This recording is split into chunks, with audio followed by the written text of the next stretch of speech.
a favorite band or musical group? What would yours be? That's a good question.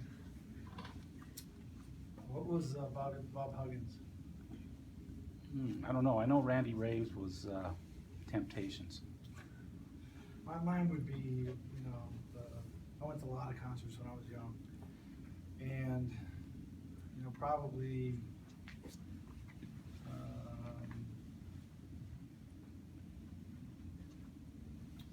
Aerosmith, maybe Led Zeppelin. Kind of the best concerts I remember as a kid. But I love the Eagles now.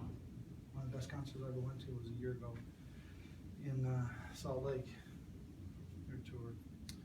So I couldn't name a band in the last 5 years. That's all I listen to. My wife accuses me of being frozen in late 70s, early 80s, as far as my music selection is concerned. I'm sure you've looked at more game film overnight and this morning. What's your impression of UAB and what you guys are up against on Wednesday night? This is a really good team. I think the Terps, had an unbelievable season. They won 14 games in a row. Started out 3-3. Now he's 23-6. So the last 26 games, he's won 23 of them. So he's on a nice little roll with this group, and it's a young team. They only have one senior, and it's really balanced, scoring wise. 4 or 5 guys score the ball really well. Reminds me a lot of the old Vegas teams that we used to play. Long, athletic, good shooting teams with a really steady, smart point guard. So I think that I'm excited to play again. The most important thing. I think that it's a really good opponent. So I think that fans want to watch a really good team and some really good basketball. I think it'll be a great night in here on Wednesday if we can get some people in here. Dave, what does the fact that there are 7 seeds say about the depth of the NIT field, do you think? I think that with 15 automatic qualifiers into the NIT, which I think is the largest, the most that they've had since they've gone to this system, that you're getting 15 teams automatically before you select another team that have won their league or that has been the #1 seed. So they either tied and been the #1 seed in their conference tournament. And so you've got a really competitive bracket right there. And you take the last 4 that didn't get in the NCAA tournament, and so those are automatically in. So you're taking, 19 teams that are really good before we ever get to an at-large invitation. So we're excited to be in the tournament, and we're looking forward to a really competitive game on Wednesday. And I think one of the things that, as a coach, you look forward to and a coaching staff is how your team reacts out of your league grind. You've just gone through an 18-game league grind in a conference tournament, which is 2, sometimes 3 games, playing the same teams that know you, you know them, and now you get kind of released from that back into the free world of basketball again, and see how your team responds to that. And I'm excited for our group. I think that the practices last week were a little bit not real emotional, but the guys went hard, and they pushed themselves pretty good. But today I felt really good about our practice. I think there was a good field, good competition, and guys went after each other pretty good. And I think that's how we all felt once we got a game. We thought we'd get another game. We didn't know where it was going to be or who it was going to be against. But once you actually get that, I think it's breathed a lot of life into this group.